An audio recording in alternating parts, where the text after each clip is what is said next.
ਭੂਆ ਦੀ ਨੌਂ ਜਿਹੜੀ ਸੀਗੀ ਉਹ ਛੋਟੇ ਥਾਂ ਸੀਗੀ ਤੇ ਉਹ ਕੁੰਡ ਚੁੱਕਣ ਤੇ ਬੋਲਣ ਚਾਲਣ ਦੀ ਦਲੇਰੀ ਨਹੀਂ ਸੀ ਕਰ ਸਕਦੀ। ਪੁਰਾਣੇ ਸਮੇਂ ਦੇ ਵਿੱਚ ਔਰਤਾਂ ਆਪਣੇ ਵੱਡਿਆਂ ਤੋਂ ਕੁੰਡ ਕੱਢਦੀਆਂ ਹੁੰਦੀਆਂ ਸੀਗੀਆਂ, ਇੱਕ ਪਰਦਾ ਰੱਖਿਆ ਹੁੰਦਾ ਸੀ, ਉਹਨਾਂ ਤੋਂ ਕੁੰਡ ਕੱਢਦੀਆਂ ਹੁੰਦੀਆਂ ਸੀਗੀਆਂ।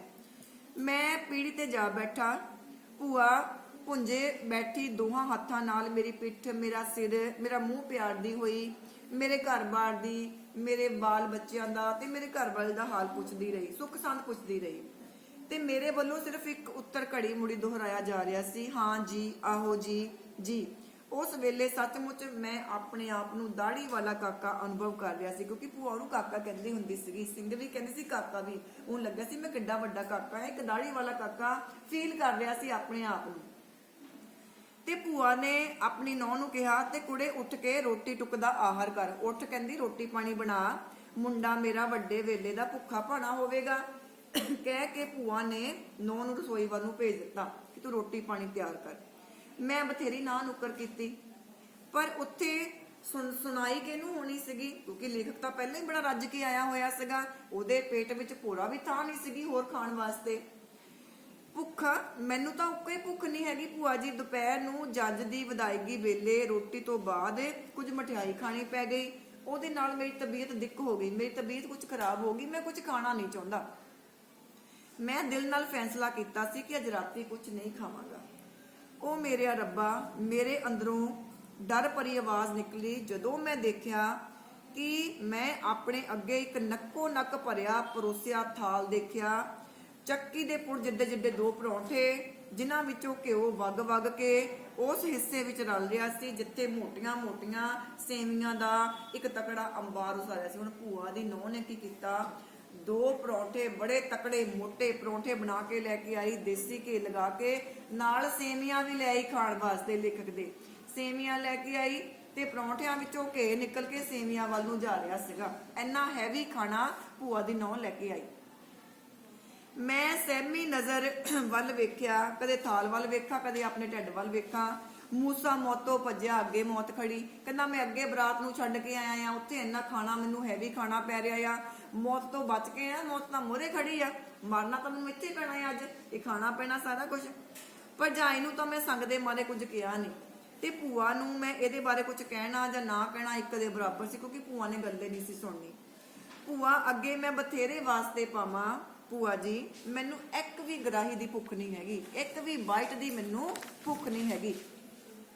ਮੈਂ ਅੱਗੇ ਜੰਜ ਦੀ ਰੋਟੀ ਖਾ ਕੇ ਔਖਾ ਹੋਇਆ ਪਿਆ ਆ, ਪਰ ਬਿਨਾਂ ਮੇਰੀ ਗੱਲ ਵੱਲ ਧਿਆਨ ਦਿੱਤਿਆਂ ਭੂਆ ਆਪਣੀਆਂ ਹੀ ਵਾਈ ਜਾਵੇ, ਭਲਾ ਕਾਕਾ ਇਹ ਹੈ ਕੀ ਆ? ਕਹਿੰਦੀ ਹੌਲੇ ਹੌਲੇ ਤਾਂ ਦੋ ਫੁਲਕੇ ਆ, ਛੋਟੇ ਛੋਟੇ ਤਾਂ ਫੁਲਕੇ ਆ, ਮਾਂ ਸਦਕੇ ਇਹਨੂੰ ਖਾ ਲਾ। ਬੜੇ ਪਿਆਰ ਨਾਲ ਕਹਿਣ ਲੱਗ ਪਈ। ਤੇ ਭੂਆ ਜੀ ਇਹ ਇੰਨੀਆਂ ਸੇਵੀਆਂ ਕੌਣ ਖਾਵੇਗਾ? ਫੁਲਕੇ ਤਾਂ ਮੈਂ ਖਾ ਲੂੰਗਾ, ਸੇਵੀਆਂ ਕੌਣ ਖਾਊਂਗਾ? ਮੈਂ ਇੱਕ ਵਾਰੀ ਫੇਰ ਕਿਹਾ। ਉਹ ਬੋਲੀ, ਖਾ ਲੈ ਬੀਬਾ ਪੁੱਤ, ਸੇਵੀਆਂ ਦਾ ਕੀ ਆ, ਇਹ ਤਾਂ ਐਵੇਂ ਮੂੰਹ ਮਿੱਠਾ ਕਰਨ ਲਈ ਕੁਝ ਲਿਆਂਦਾ ਆ ਮਾੜਾ ਮੋਟਾ। ਤੇ ਵੇਖ ਪੁੱਤ ਇੱਥੇ ਬਾਹਰ ਥਾਵੇਂ ਕੀ ਪਿਆ ਲੱਗਦਾ। ਕਹਿੰਦੀ ਪਿੰਡਾਂ 'ਚ ਕੀ ਲੱਭਦਾ ਆ, ਸ਼ਹਿਰਾਂ ਦੇ ਵਿੱਚ ਤਾਂ ਜਿਹੜੀ ਚੀਜ਼ ਮੰਗੋ ਉਹੀ ਮਿਲ ਜਾਂਦੀ ਆ। ਬੱਤੀਆਂ ਦੰਦਾਂ 'ਚੋਂ ਕਹਿੰਦੀ ਕੁਛ ਵੀ ਮੰਗੋ, ਕੋਈ ਵੀ ਆਰਡਰ ਕਰੋ ਆਪਣੇ ਮੂੰਹ ਦੇ ਰਾਹੀਂ, ਉਹ ਚੀਜ਼ ਮਿਲ ਜਾਂਦੀ ਆ। ਸਾਡੇ ਤਾਂ ਕਹਿੰਦੀ ਬਸ ਇੱਥੇ ਸਾਗ ਹੁੰਦਾ ਆ, ਹੋਰ ਕੁਛ ਨਹੀਂ ਮਿਲਦਾ ਹੈਗਾ। ਤੇ ਇਹ ਕਿਹਾ ਜਾਂਦਾ ਆ ਕਿ ਸ਼ਹਿਰ ਵਸੰਦੇ ਦੇਵਤੇ ਤੇ ਬਾਹਰ ਵਸੰਦੇ ਪ੍ਰੇਤ, ਕਿ ਸ਼ਹਿਰਾਂ ਵਿੱਚ ਤਾਂ ਦੇਵਤੇ ਵਸਦੇ ਆ, ਹਰ ਇੱਕ ਚੀਜ਼ ਖਾਣ ਪੀਣ ਦੀ ਪੂਰੀ ਹੋ ਜਾਂਦੀ ਆ, ਤੇ ਪਿੰਡਾਂ ਤਾਂ ਭੂਤ ਪ੍ਰੇਤ ਹੀ ਵਸਦੇ ਆ। ਇੱਥੇ ਤਾਂ ਵੀਰਾ ਇਹੋ ਹੀ ਦਾਲ ਸਾਗ ਹੀ ਜੁੜਦਾ ਆ। ਤੇ ਸਬੱਬ ਨਾਲ ਇੱਕ ਵਾਰ ਕਹਿੰਦੀ ਅਸੀਂ ਅੰਮ੍ਰਿਤਸਰ ਗਏ। ਉਹ ਦੱਸਦੀ ਆ ਕਿ ਜਦ ਦੀ ਮੈਂ ਪਿੰਡ 'ਚ ਵਿਆਹੀ ਆਈ ਆ, ਸਿਰਫ 2 ਵਾਰ ਮੈਂ ਆਪਣੇ ਪਿੰਡੋਂ ਬਾਹਰ ਗਈ ਆ। ਇੱਕ ਵਾਰ ਕਹਿੰਦੀ ਅੰਮ੍ਰਿਤਸਰ ਗਏ ਸੀਗੇ, ਗੁਰੂ ਦੀ ਨਗਰੀ, ਤੇ ਸਬੱਬ ਨਾਲ ਮਹਾਰਾਜ ਜੀ ਦੇ ਵੀ ਦਰਸ਼ਨ ਹੋ ਗਏ। ਤੇ ਘਰਾਂ ਦੇ ਪੁਆੜਿਆਂ 'ਚੋਂ ਕਹਿੰਦੀ ਕਿੱਥੋਂ ਨਿਕਲ ਹੁੰਦਾ ਆ। ਤੇ ਦੂਜੀ ਵਾਰੀ ਮੇਰੀ ਜਠਾਣੀ ਦੇ ਫੁੱਲ ਗੰਗਾ ਲਿਜਾਣੇ ਸੀਗੇ, ਮਤਲਬ ਕਿ ਜਿਹੜੀ ਭੂਆ ਦੀ ਜਿਹੜੀ ਵੱਡੀ ਜਠਾਣੀ ਸੀਗੀ, ਤੇ ਉਹਦੀ ਮੌਤ ਹੋ ਗਈ ਸੀ, ਤੇ ਉਹਦੀਆਂ ਅਸਥੀਆਂ ਗੰਗਾ ਲੈ ਕੇ ਜਾਣੀਆਂ ਸੀਗੀਆਂ। ਕਹਿੰਦੀ 2 ਵਾਰ ਮੈਂ ਘਰੋਂ ਨਿਕਲੀ ਆ। ਤੇ ਮੈਂ ਭੂਆ ਜਠਾਣੀ ਦੇ ਫੁੱਲ ਗੰਗਾ ਲਿਜਾਣੇ ਸੀ, ਤੇ ਮੈਨੂੰ ਆਖਣ ਲੱਗਾ ਸ਼ੰਕਰ ਦੀ ਮਾਂ, ਕਿਹੜਾ ਤੂੰ ਰੋਜ਼ ਰੋਜ਼ ਜਾਇਆ ਕਰਦੀ ਏ? ਭੂਆ ਦੇ ਮੁੰਡੇ ਦਾ ਨਾਮ ਸੀਗਾ ਸ਼ੰਕਰ। ਕਿ ਕਿਹੜਾ ਰੋਜ਼ ਰੋਜ਼ ਜਾਣਾ ਆ, ਖਸਮਾਂ ਨੂੰ ਖਾਣੀਆਂ ਲੋੜਾਂ ਤਾਂ ਕਦੇ ਪੂਰੀਆਂ ਹੀ ਨਹੀਂ ਹੁੰਦੀਆਂ, ਤੇ ਤੂੰ ਚੱਲ ਆਪਾਂ ਗੰਗਾ ਮਾਈ ਦੇ ਇਸ਼ਨਾਨ ਕਰ ਆਈਏ। ਸ਼ੰਕਰ ਨੂੰ ਹੁਣ ਮੈਂ ਬਹੁਤ ਵਾਰੀ ਕਿਹਾ ਵੀ ਮੁੰਡਿਆ ਜਿੱਥੇ ਹੋਰ ਪੈਸੇ ਖਰਚਦਾ ਆ ਮੈਨੂੰ ਇੱਕ ਵਾਰੀ ਹੋਰ ਇਸ਼ਨਾਨ ਕਰਵਾ ਲਿਆ, ਪਰ ਉਹ ਮੇਰੀ ਗੱਲੇ ਨਹੀਂ ਸੁਣਦਾ। ਭੂਆ ਬਿਨਾਂ ਰੁਕਿਆ ਆਪਣੀ ਵਿਆਖਿਆ ਕਰੀ ਜਾ ਰਹੀ ਸੀ, ਬਿਨਾਂ ਰੁਕਿਆ। ਤੇ ਇੱਧਰ ਮੈਂ ਸੋਚ ਰਿਹਾ ਸੀ ਕਿ ਅੱਗੇ ਤਾਂ ਜਠਾਣੀ ਦੇ ਫੁੱਲ ਲੈ ਕੇ ਗਈ ਸੀ, ਹੁਣ ਭਤੀਜੇ ਦੇ ਫੁੱਲਾਂ ਦੀ ਵਾਰੀ ਆ ਕਿ ਪਹਿਲਾਂ ਜਠਾਣੀ ਦੇ ਤੋਂ ਅਸਥੀਆਂ ਗੰਗਾ ਪਾਈਆਂ, ਅੱਜ ਇੱਥੇ ਭਤੀਜੇ ਨੇ ਮਰ ਜਾਣਾ ਆ ਖਾ ਖਾ ਕੇ, ਹੁਣ ਉਹਦੀਆਂ ਅਸਥੀਆਂ ਪਾਉਣ ਦੀ ਵਾਰੀ ਆ ਗਈ ਆ, ਮਨ 'ਚ ਸੋਚ ਰਿਹਾ ਸੀਗਾ। ਅਖੀਰ ਇਹੋ ਸੋਚ ਕੇ ਅੱਛਾ ਉਖਲੀ ਵਿੱਚ ਸਿਰ ਦਿੱਤਾ ਤਾਂ ਹੁਣ 4 ਸੱਟਾਂ ਵੱਧ ਕੀ ਤੇ ਘੱਟ ਕੀ, ਇਹ ਉਖਲੀ ਸਿਰ ਦਿੱਤਾ ਤਾਂ ਹੁਣ ਮੋਲਿਆਂ ਦਾ ਕੀ ਡਰ।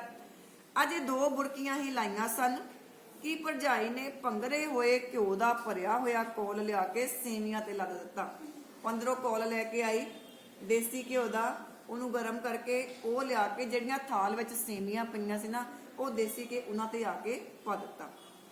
ਘਿਓ ਵਿੱਚੋਂ ਸੇਵੀਆਂ ਵਿੱਚੋਂ ਫਿਰਦਾ ਫਰਾਂਦਾ ਸਾਰੇ ਥਾਲ ਵਿੱਚ ਫੈਲ ਗਿਆ ਤੇ ਸੇਵੀਆਂ ਦਾ ਢੇਰ ਸਮੁੰਦਰ ਵਿੱਚ ਖੜੇ ਇੱਕ ਜਜ਼ੀਰੇ ਵਾਂਗ ਬਣ ਗਿਆ। ਜਿਵੇਂ ਸਮੁੰਦਰ ਦੇ ਵਿੱਚ ਇੱਕ ਟਾਪੂ ਨਹੀਂ ਹੁੰਦਾ ਹੈਗਾ, ਉਹਨੂੰ ਸੇਵੀਆਂ ਲੱਗਦੀਆਂ ਸੀ, ਆਸੇ-ਪਾਸੇ ਸਮੁੰਦਰ ਦਾ ਪਾਣੀ ਉਹਨੂੰ ਜਿਹੜਾ ਘਿਓ ਲੱਗਦਾ ਪਿਆ ਸੀ, ਵੀ ਸਮੁੰਦਰ ਦੇ ਵਿੱਚ ਇੱਕ ਜਜ਼ੀਰਾ ਜਿਹੜਾ ਹੈਗਾ ਆ ਉਹ ਬਣ ਗਿਆ ਆ। ਮੈਂ ਬਥੇਰਾ ਨਾ ਕਰਦਾ ਪਰ ਮੇਰੀ ਸੁਣਦਾ ਕੌਣ ਸੀਗਾ। ਇਸ ਆਪ ਸਹੇੜੀ ਮੌਤ ਤੋਂ ਕੀਕਣ ਛੁਟਕਾਰਾ ਮਿਲੇ। ਮੌਤ ਤਾਂ ਕਹਿੰਦਾ ਮੈਂ ਆਪ ਮੁੱਲ ਲੈ ਲਈ ਆ, ਮੈਨੂੰ ਬਹੁਤ ਚਾਅ ਚੜ ਗਿਆ ਭੂਆ ਦੇ ਘਰ ਆਉਣ ਦਾ, ਤੇ ਮੌਤ ਤਾਂ ਮੈਂ ਆਪ ਖਰੀਦ ਲਈ ਆ। ਬਥੇਰਾ ਸੋਚਿਆ ਕੋਈ ਰਾਹ ਨਾ ਲੱਭਾ, ਪਰੌਂਠੇ ਤਾਂ ਖੈਰ 2 ਨਹੀਂ ਤਾਂ 1.5 ਤਾਂ ਕਹਿੰਦਾ ਮੈਂ ਤੁੰਨ ਕੇ ਨਗਾ ਲੈ, ਪਰ ਸੇਵੀਆਂ ਦਾ ਕੀ ਬਣੇ।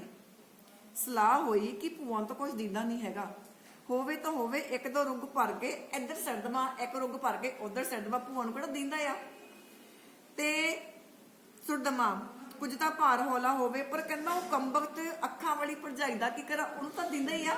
ਜੇ ਭੂਆ ਨੂੰ ਨਹੀਂ ਦਿੰਦਾ ਹੈਗਾ ਤਾਂ ਭਰਜਾਈ ਨੂੰ ਤਾਂ ਦਿੰਦਾ ਹੀ ਆ, ਜਿਹੜੀ ਘਿਓ ਦਾ ਕੌਲ ਖਾਲੀ ਕਰਨ ਤੋਂ ਬਾਅਦ ਵੀ ਟੋਕਰੇ ਵਰਗਾ ਮੂੰਹ ਲੈ ਕੇ ਮੇਰੇ ਕੋਲ ਲੈ ਕੇ ਬੈਠੀ ਸੀਗੀ। ਮੂੰਹ ਲੁਕਾਇਆ ਹੋਇਆ ਸੀਗਾ, ਝੁੰਡ ਕੱਢਿਆ ਸੀਗਾ, ਬੈਠੀ ਕੋਲ ਸੀ ਵੀ ਜਦ ਤੱਕ ਇਹ ਖਾਂਦਾ ਨਹੀਂ ਤੋਂ ਮੈਂ ਜਾਣਾ ਨਹੀਂ ਹੈਗਾ।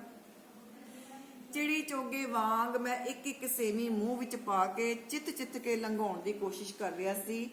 ਭਰਜਾਈ ਦੇ ਦਿਲ 'ਚ ਖਬਰੇ ਤਰਸ ਹੀ ਆ ਜਾਵੇ।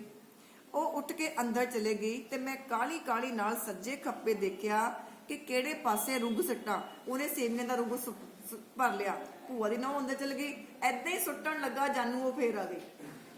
ਤੇ ਮੈਂ ਸੋਚਿਆ ਕਿ ਪਿਛਲੀ ਕੰਧ ਦੇ ਨਾਲ ਨਾ ਇੱਕ ਤੰਦੂਰ ਲੱਗਾ ਹੋਇਆ ਆ, ਤੰਦੂਰ ਜਿਹਦੇ ਉੱਪਰ ਰੋਟੀਆਂ ਬਣਾਈਆਂ ਜਾਂਦੀਆਂ, ਉਹ 'ਚ ਬਾਲਣ ਬਾਲਿਆ ਜਾਂਦਾ ਆ, ਪਾਤੀਆਂ ਬਾਲੀਆਂ ਜਾਂਦੀਆਂ।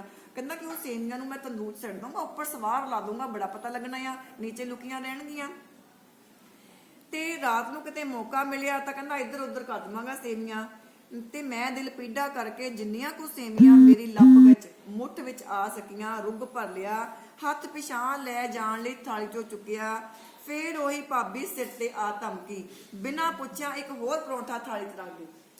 2 ਪਰੌਂਠੇ ਉਹਨੇ ਪਹਿਲਾਂ ਖਾ ਲਏ, ਇੱਕ ਹੋਰ ਪਰੌਂਠਾ ਬਿਨਾਂ ਪੁੱਛਿਆ ਕਹਿੰਦਾ ਕਿੰਨਾ ਘਿਓ ਲਗਾਇਆ ਉੱਤੇ ਮੇਰੀ ਥਾਲੀ 'ਚ ਆ ਕੇ ਉਸਨੇ ਫੇਰ ਰੱਖ ਦਿੱਤਾ। ਤੇ ਸੇਵੀਆਂ ਕਹਿੰਦਾ ਮੁੜ ਮੈਨੂੰ ਥਾਲੀ ਦੇ ਹਵਾਲੇ ਹੀ ਕਰਨੀਆਂ ਪਈਆਂ। ਮੈਂ ਕਿਹਾ ਵੀ ਹੁਣ ਤਾਂ ਮੇਰੀ ਖੈਰ ਨਹੀਂ ਹੈਗੀ। ਅੱਧ ਪਚੱਦਾ ਮੁਕਾ ਕੇ ਕਿਸੇ ਤਰ੍ਹਾਂ ਇਸ ਕਾਲ ਰੂਪੀ ਥਾਲ ਤੋਂ ਮੇਰੀ ਖਲਾਸੀ ਹੋਈ, ਮੇਰੀ ਮੁਕਤੀ ਹੋਈ। ਕਿਸੇ ਨਾ ਕਿਸੇ ਤਰੀਕੇ ਨਾਲ ਮੈਂ ਸੇਵੀਆਂ ਖਤਮ ਕਰ ਦਿੱਤੀਆਂ। ਇੱਥੋਂ ਉੱਠ ਕੇ ਕਹਿੰਦਾ ਹੁਣ ਮੰਜੇ ਤੱਕ ਜਾਣ ਦੀ ਹਿੰਮਤ ਨਹੀਂ ਸੀਗੀ ਉਹਦੇ ਵਿੱਚ, ਪੇਟ ਪਾਟਣ ਵਾਲਾ ਹੋ ਗਿਆ ਸੀ, ਸਾਹ ਨਾਲ ਸਾਹ ਨਹੀਂ ਸੀ ਰਲਦਾ। ਅਖੀਰ ਕਿਸੇ ਤਰ੍ਹਾਂ ਇਹ ਮੁਹਿੰਮ ਵੀ ਪੂਰੀ ਹੋ ਗਈ। ਮੈਂ ਵਿਹੜੇ ਵਿੱਚ ਵਿਛੇ ਹੋਏ ਬਿਸਤਰੇ ਤੇ ਜਾ ਡੱਠਾ। ਉਹਦੀ ਵਿਹੜੇ ਦੇ ਵਿੱਚ ਬਿਸਤਰਾ ਲਗਾ ਕੇ, ਮੰਜਾ ਢਾ ਕੇ ਬਿਸਤਰਾ ਲਗਾਇਆ ਸੀ। ਕਹਿੰਦਾ ਮੈਂ ਉੱਥੇ ਕਿਸੇ ਨਾ ਕਿਸੇ ਤਰੀਕੇ ਦੇ ਨਾਲ ਪਹੁੰਚ ਗਿਆ। ਘੜੀ ਮੁੜੀ ਆਪਣੇ ਆਪ ਨੂੰ ਫਿਟਕਾਰਦਾ, ਜੇ ਮਰਨਾ ਸੀ ਤਾਂ ਘਰ ਜਾ ਕੇ ਮਰਨ ਦਾ ਇੰਤਜ਼ਾਮ ਕਾਤੇ ਨਹੀਂ ਕੀਤਾ, ਇੱਥੇ ਭੂਆ ਦੇ ਪਿੰਡ ਕਾਤੇ ਆ ਕੇ ਮਰਨਾ ਸੀਗਾ ਮੈਂ। ਅਕਲ ਕਾਂਚ ਜਾਨ ਆ ਗਈ, ਸੱਜਿਓ ਖੱਬਿਓ ਸੱਜਿਓ ਉਸਲਵਾਟੇ ਲੈਂਦਾ ਰਿਹਾ, ਕਦੇ ਇੱਧਰ ਨੂੰ ਪਾਸਾ ਮਾਰ, ਕਦੇ ਉੱਧਰ ਨੂੰ ਪਾਸਾ ਮਾਰ, ਕਿਸੇ ਪਾਸੇ ਵੀ ਚੈਨ ਨਹੀਂ ਸੀ ਆ ਰਿਹਾ। ਅਫਰੇਮਾ ਵੱਧਦਾ ਜਾ ਰਿਹਾ ਸੀ, ਪੇਟ 'ਚ ਜਿਹੜਾ ਪੇਟ ਉਹਦਾ ਆਫਰਿਆ ਪਿਆ ਸੀਗਾ। ਉੱਪਰੋਂ ਕਹਿੰਦਾ ਆਖਰਾਂ ਦਾ ਵੱਟ, ਅੰਤਾਂ ਦੀ ਕਹਿੰਦਾ ਗਰਮੀ, ਮੁੜਕਾ ਵਗ ਕੇ ਵਿਛਾਈ ਭਿਓ ਰਿਹਾ ਸੀਗਾ ਕਿ ਇੰਨਾ ਪਸੀਨਾ ਆ ਗਿਆ ਸੀ, ਸਾਰਾ ਬਿਸਤਰਾ ਹੀ ਭਿੱਜ ਗਿਆ ਸੀ ਪਸੀਨੇ ਦੇ ਨਾਲ। ਪੱਖੀ ਮੇਰੇ ਕੋਲ ਪਈ ਸੀ ਪਰ ਫੜ ਕੇ ਚੱਲਣ ਦੀ ਹਿੰਮਤ ਨਹੀਂ ਸੀਗੀ। ਅੱਧਾ ਪੌਣਾ ਘੰਟਾ ਮੱਛੀ ਵਾਂਗ ਤੜਫਦਿਆਂ ਹੋਰ ਬਰਦਾਸ਼ਤ ਕਰਨ ਦੀ ਹਿੰਮਤ ਹੀ ਨਾ ਰਹੀ।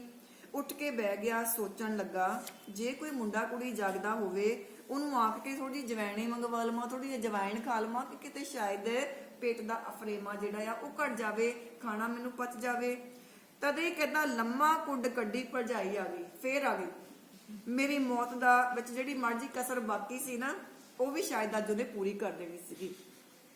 ਉਹਦੇ ਹੱਥ ਵਿੱਚ ਕੰਢਿਆਂ ਤੱਕ ਭਰਿਆ ਦੁੱਧ ਦਾ ਛੰਨਾ ਸੀਗਾ। ਹੁਣ ਉਹਦੇ ਵਾਸਤੇ ਦੁੱਧ ਦਾ ਛੰਨਾ ਲੈ ਕੇ ਆਈ, ਉਹਨੂੰ ਪਿਲਾਉਣ ਵਾਸਤੇ। ਕੰਢਿਆਂ ਤੱਕ ਭਰਿਆ ਪਿਆ, ਉੱਪਰ ਤੱਕ ਭਰਿਆ ਪਿਆ। ਤੇ ਭਰਜਾਈ ਦੀ ਥਾਂ ਲੇਖਕ ਸੋਚਦਾ ਕਿ ਜੇ ਭਰਜਾਈ ਦੀ ਥਾਂ ਇਸ ਵੇਲੇ ਮੇਰੀ ਵਹੁਟੀ ਹੁੰਦੀ ਨਾ ਇੱਥੇ, ਤਾਂ ਸੜਦੇ ਸੜਦੇ ਦੁੱਧ ਦਾ ਛੰਨਾ ਖੋ ਕੇ ਉਹਦੇ ਮੂੰਹ ਤੇ ਚੱਕ ਕੇ ਮਾਰਨਾ ਸੀਗਾ। ਹੁਣ ਕੀ ਕਰੇ, ਉਹ ਤਾਂ ਹੈ ਹੀ ਭਰਜਾਈ ਸੀਗੀ। ਤੇ ਭੂਆ ਦੀ ਨਹੁੰ ਉੱਪਰੋਂ ਦਿਨ ਨਾਲ ਕਦੇ ਬੋਲ ਚਾਲ ਨਹੀਂ ਸੀ ਹੋਈ, ਵਿਚਾਰੀ ਨੂੰ ਕਦੇ ਮਿਲਿਆ ਹੀ ਨਹੀਂ ਸੀਗਾ। ਇੱਕ ਵਾਰ ਇਨਕਾਰ, ਦੂਜੀ ਵਾਰੀ ਇਨਕਾਰ, ਤੀਜੀ ਵਾਰੀ ਪਰ ਭਰਜਾਈ ਨੇ ਕਿਹੜਾ ਬੋਲਣਾ ਸੀ, ਥੋੜਾ ਸੀ। ਹੱਥ ਵਿੱਚ ਕਟੋਰਾ ਲੈ ਕੇ ਜਿਉਂ ਦੀ ਜਿਉਂ ਖੜੀ ਮੁਸੀਬਤ ਬਣੀ ਹੋਈ ਸੀਗੀ। ਜਦੋਂ ਕੋਈ ਪੇਸ਼ ਨਾ ਗਈ ਤਾਂ ਮੈਨੂੰ ਇੱਕ ਵਿਉਂਤ ਸੁੱਜੀ। ਮੈਂ ਕਟੋਰਾ ਲੈ ਪੇਂਦ ਵੱਲ ਖੇਸ ਚੁੱਕ ਕੇ ਉੱਥੇ ਟਿਕਾਉਂਦਿਆਂ ਕਿਹਾ ਕਿ ਮੈਨੂੰ ਠੰਡਾ ਪੀਣ ਦੀ ਆਦਤ ਆ। ਮੰਜੇ ਦੀਆਂ ਬਾਹੀਆਂ ਵੱਲ, ਠੀਕ ਹੈ, ਜਿਹੜੀਆਂ ਮੰਜੇ ਬਾਣ ਵਾਲਾ ਮੰਜਾ ਹੁੰਦਾ ਆ, ਉਹਦੇ ਸਾਈਡ ਤੇ ਜਿੱਧਰ ਰੱਸੀਆਂ ਬੰਨੀਆਂ ਹੁੰਦੀਆਂ ਉਹਨੂੰ ਕੱਸਣ ਵਾਸਤੇ, ਉੱਥੇ ਥੋੜਾ ਜਿਹਾ ਏਦਾਂ ਲੱਕੜੀ ਦੀ ਬਾਹੀ ਤੇ ਕਹਿੰਦਾ ਇੱਥੇ ਰੱਖ ਦੇ, ਮੈਂ ਠੰਡਾ ਪੀਣਾ ਆ, ਮੈਨੂੰ ਤੱਤਾ ਪੀਣ ਦੀ ਆਦਤ ਨਹੀਂ ਹੈਗੀ। ਤੇ ਉਹ ਸ਼ਾਇਦ ਆਪਣੇ ਜੇਠ ਨੂੰ ਇੰਨੀ ਖੇਚਲ ਨਹੀਂ ਸੀ ਦੇਣੀ ਚਾਹੁੰਦੀ। ਖਬਰੇ ਇਹ ਖਿਆਲ ਕਰਦੀ ਸੀ ਕਿ ਜੇਠ ਜੀ ਤਾਂ ਦੁੱਧ ਪੀਣ ਲਈ ਬਹੁਤ ਉਤਾਵਲੇ ਆ। ਭੱਜ ਕੇ ਗੜਵੀ ਚੁੱਕ ਲਈ ਤੇ ਫੈਂਟ ਕੇ ਠੰਡਾ ਕਰਨ ਲੱਗ ਪਈ। ਲਓ ਜੀ, ਮੈਂ ਠੰਡਾ ਕਰਕੇ ਦੇ ਦਿੰਨੀ ਆ।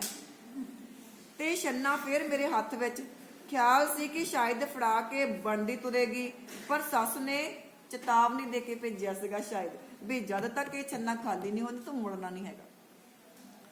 ਇਸ ਵੇਲੇ ਜੇ ਕਦੇ ਉਹ ਮੈਨੂੰ ਕੋਈ ਕਹਿੰਦਾ ਛੰਨੇ ਦੀ ਥਾਂ ਤੇ ਸੰਖੀਏ ਦੀ ਗੋਲੀ ਦੇ ਦਿੰਦਾ, ਇੱਕ ਮੌਤ ਦੀ ਜ਼ਹਿਰ ਦੀ ਗੋਲੀ ਦੇ ਦਿੰਦਾ, ਤਾਂ ਮੈਂ ਉਹ ਖਾਣੀ ਮਨਜ਼ੂਰ ਕਰਨਾ ਸੀ, ਮੈਂ ਦੁੱਧ ਪੀਣਾ ਮਨਜ਼ੂਰ ਨਹੀਂ ਕਰਨਾ ਸੀਗਾ।